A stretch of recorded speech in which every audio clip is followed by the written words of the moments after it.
Ah, the idyllic Tennessee countryside, where our protagonist, Cairo, a teen who's basically an orphan with living parents, swans around her giant, empty house. Her high-powered lawyer parents are, naturally, never home. Bless their billable hours. Every morning, she dons her world domination boots and skirt, trekking through the woods like she owns the place. Which, considering her parents' perpetual absence, she probably does. Enter Mr. Jonathan Miller, our melancholic middle-aged teacher. His dreams of literary stardom have, much like his hairline, receded. Cairo, however, sees him as a daddy figure with a side of crush. Because, obviously, Cairo's a real go-getter, always early. Jonathan, trying to be a good teacher, bless his heart, suggests she start the semester's reading. Our little genius, with a smirk that could curdle milk, casually drops that she's already devoured all 12 books. This, naturally, spirals into a scintillating literary discussion, proving she's far too clever for this backwater school. Her friend, Winnie, the grade repeater because every protagonist needs a foil, mercifully yanks Cairo away to the cafeteria. Jonathan, left alone with Cairo's suspiciously advanced reading list, spots one of his own published failures. His friend Boris, ever the charmer, strolls in and, upon seeing Jonathan's book, proceeds to recite a steamy passage, much to Jonathan's blushing horror. But then, a flicker of flattered ego. Our boy is impressed. Later, Jonathan goes home to his wife, Beatrice, who's married to her computer. He tries to share his excitement about a student, a teenager, appreciating his profound literary work. Beatrice, a woman of exquisite indifference, barely registers his existence. A call from Amy, Beatrice's coworker, a true angel of chaos, interrupts. Jonathan tries to flirt, they have a drink, things almost get romantic. Amy calls again. Jonathan's dreams of marital bliss, much like his writing career, are put on hold. The next day, Jonathan whines to Boris about Amy, the siren of thwarted romance. Boris, a paragon of helpfulness, teases him and drones on about his own scintillating life. Lo and behold, Cairo emerges from the woods, a vision in her I'm too cool for school ensemble. Jonathan, still simmering, glances her way. Cairo, oblivious to the simmering tension, just smiles. Jonathan, trying to clear his head, makes small talk. Meanwhile, Winnie, the master of casual proximity, fakes dropping her stuff near Boris. He sees right through it. Cairo, bless her, calls Winnie out. Winnie, unbothered, then suggests Cairo flirt with teachers for inspiration. Cairo, initially taken aback by the age gap, a brief flash of sanity, is quickly swayed by Winnie's casual disregard for boundaries. Winnie even implies Jonathan might see Cairo differently, suggesting an older, experienced partner could offer understanding. Cairo, hesitant at first, finds her curiosity piqued. Days turn into a creeping obsession. Cairo's eyes linger on Jonathan during class. Then the fateful whisper, "Meet me in my office after the bell." Cairo arrives to find Jonathan mid-dance. Yes, you read that right. He's practicing moves. Embarrassed, he laughs because nothing says professional like an awkward dad dance.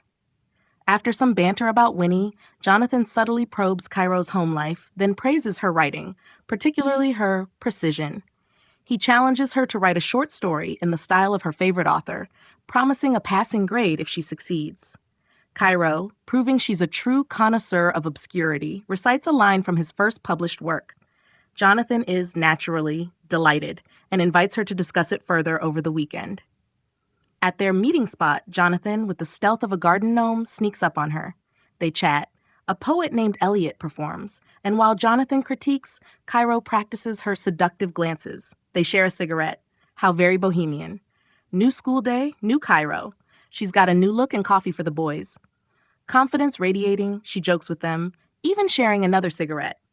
Later, she tells Winnie that Jonathan noticed her. Oh, he noticed all right. Cairo announces her plan, Henry Miller. Jonathan, ever the cautious educator, hesitates, but Cairo insists it'll be compelling. Jonathan, easily swayed by a pretty, ambitious student, gives her the green light. His phone buzzes. Beatrice wants a weekend getaway.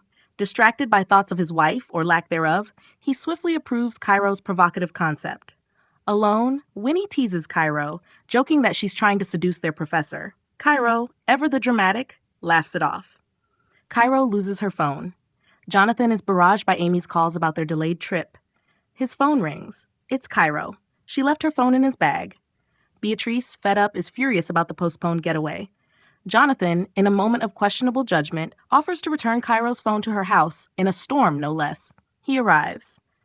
Cairo, in a strikingly seductive dress, walks out into the pouring rain. Their eyes meet. The moment is charged. They embrace. They kiss. Because, of course, they do. Jonathan can't stop thinking about Cairo. Then her midterm story drops into his inbox, a jarring dose of reality. Beatrice, still glued to her computer, dismisses his attempts to engage. Jonathan, seeking clarity, retreats to a small house nearby and prints Cairo's story. It's mature. It's provocative. He imagines Cairo in the scenes. Overwhelmed, he turns to Beatrice for intimacy, hoping to ground himself. Good luck with that, pal. Next day, Cairo, dressed provocatively. Jonathan, cold as ice. He's disappointed, calls her themes inappropriate. He acknowledges her skillful storytelling but won't grade it. Cairo tries to explain it's not what he thinks. He dismisses her. He regrets trusting her. Cairo, furious, calls his writing uninspired and average. She dares him to fail her. She accuses him of jealousy. Jonathan, clutching at the tattered remnants of professionalism, spouts nonsense about boundaries. Cairo, feeling betrayed, oh, the drama, storms out, leaving her story for the administrative guillotine. That evening, Jonathan discusses Cairo's story with Beatrice. It's a complex teacher-student dynamic, blah, blah, blah. He's conflicted. Meanwhile, Cairo gets drunk with Winnie, venting and taking silly selfies. The principal calls. Beatrice hands him the phone. He's accused of an inappropriate relationship. Jonathan denies it. Beatrice warns him his career and marriage are toast. Next day, Cairo skips class for a meeting with the principal. Winnie is distressed. She begs Jonathan to hear Cairo out. He brushes her off. He's a professional, remember? Jonathan is summoned to a meeting with management. Both he and Cairo are interrogated. Cairo's answers imply a deeper connection. Jonathan frets about his career. Cairo's consistent implications lead to Jonathan's suspension.